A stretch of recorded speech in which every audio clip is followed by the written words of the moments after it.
Book Creator Best Features for Accessibility: Audio and video recording, speech to text, alt text for images, keyboard navigation, commenting, and feedback. Let's look at alt text for images. Click on the inspector. If you go down, it says accessibility. Now I can add the alternative text for the image.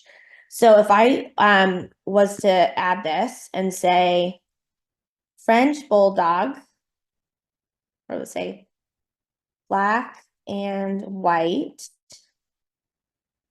French bulldog sitting on a red pillow, or say heart pillow.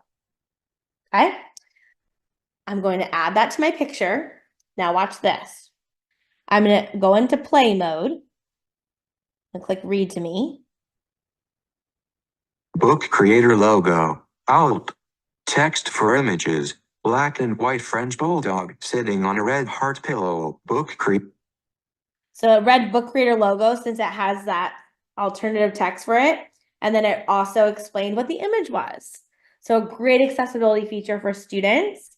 It also, I always like just teaching students when they add images to books to make them accessible for everyone, to add those that text for those images so that you're teaching accessibility for everyone to have access to their books as well.